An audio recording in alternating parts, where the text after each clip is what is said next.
Hello, I am Miss Davita Tyson, and I'm here to show you how to make a concept map. Now, I name it concept maps, but we can also call it a graphic organizer. Whenever my class is reading, we always create this graphic organizer slash concept map. I'm going to show you how it works. Now, if you're familiar with my perspectives, sixth grade ELA, possibly seventh and eighth grade, they have this for their first read inside their booklet. So we create this. So we take this paper and we call it folding it hamburger style. So that means you fold it the short way. So we call it a hamburger style. We fold it. Nothing has to be perfect. Okay? Then we fold it again.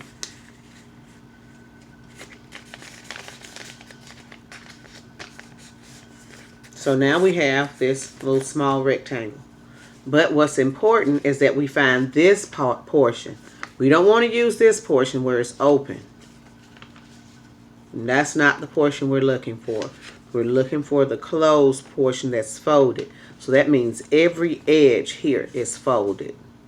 What we want to do with that is we want to take it and fold it into a small triangle, if you can see it. It doesn't have to be large. Basically, the smaller the better, because we're only going to write the title of the story and the genre, for the most part, of whatever text that we're reading at the time. So let's unfold everything. If we unfold everything, we'll be left with a diamond shape in the middle. And this is where our title goes, as well as the genre. So that means the type of text. Is it a fiction, non-fiction, biography, autobiography? Is it historical fiction, realistic fiction? That would go in there along with our title. Okay? So, this one is already made, and it's written all scribbly scrabbly. But I want you to pay attention to the things I'm going to read to you. There are 4 sections. I call them quadrants. So this part, remember, is just the title and just the genre of the story. These 4 boxes, these are the most important parts. So it doesn't matter where you put them, as long as it's a box for each one of these that I'm telling you about. So this way you get a chance to take this video and you can rewind it as many times as you like to make sure that you're writing what's inside. So for one box in any one of these quadrants is notice, N-O-T-I-C-E. Notice whom the story is about. Notice what happens. Notice where and when it happens. And notice why those involved react as they do. I'm going to read it 2 more times. The 3rd time, I'm just going to read it as is. Notice whom the story is about. Notice what happens. Notice where and when it happens. And notice why those involved react as they do. The final time is as it is actually written on my paper. Notice whom the story is about, what happens, where and when it happens, and why those involved react as they do. Your next quadrant, we can have annotate. It can be here, here, or here. It doesn't matter, just as long as you have that available. Annotate says, annotate by marking vocabulary and key passages you want to revisit. You are an individual. You are going to write what you want to revisit. As we read text, there are many words that some of us know that some of us don't know. Okay, you may know everything in that text and have no issue with it. There may be all parts of the passage that you don't see any need to revisit or figure out what it could be about, or delve, deeper into it for your second read. So annotate by marking vocabulary, words, and key passages that you want to revisit. So as you read and you come across words that you don't understand, in order to understand the passage, you must go back and revisit vocabulary words you don't know and replace them with a synonym that will help you understand the passage on your second read.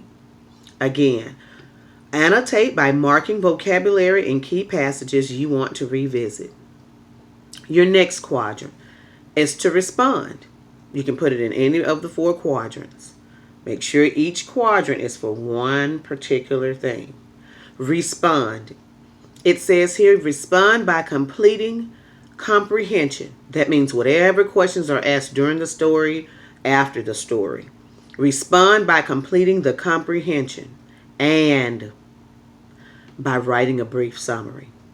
So, all questions throughout the story, throughout the passage, throughout the text are to be completed in this box. If you don't have room, you can always write on the back. So all questions throughout the entire passage, text, whatever you want to call what you're reading, book, it can be a book study, but also write a brief summary, okay? The last quadrant, let me read this one again just in case. Respond by completing your comprehension and by writing a brief summary. Last one is connect. This is interesting. I know you've heard text to self, and text to world. We're going to connect our ideas within the selection to what you already know and what you already read.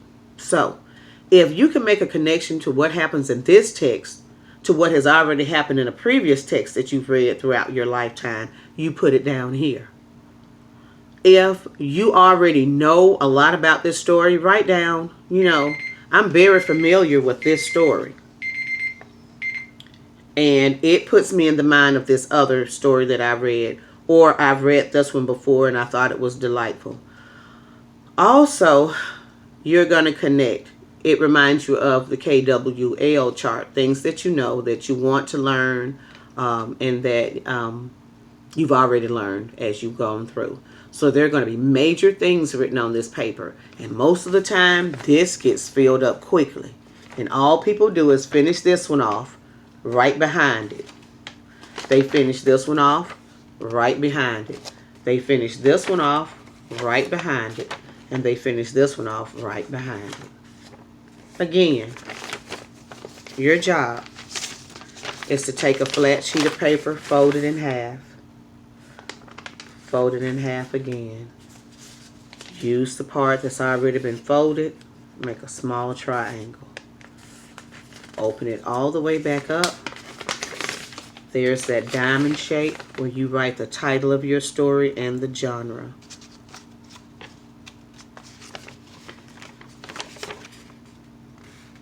And this is what any regular person's looks like. It doesn't have to be neat or perfect. It has to be enough for that you can understand what you're writing and I can understand what you're writing. This is what keeps us organized, and that's why they mostly call it a graphic organizer. I call it a concept map because it's a map that leads us from the beginning of our text or passage or book to the end, and we can continue to make annotations throughout. Thank you so much. Anytime you need to come back and refer to this, always revisit this this YouTube video and you'll be right on track. Thanks so much. Let me know in the comment section if it's available any other of the things that we do in our class or you do in your class that I'm familiar with and I can help. Have a great day.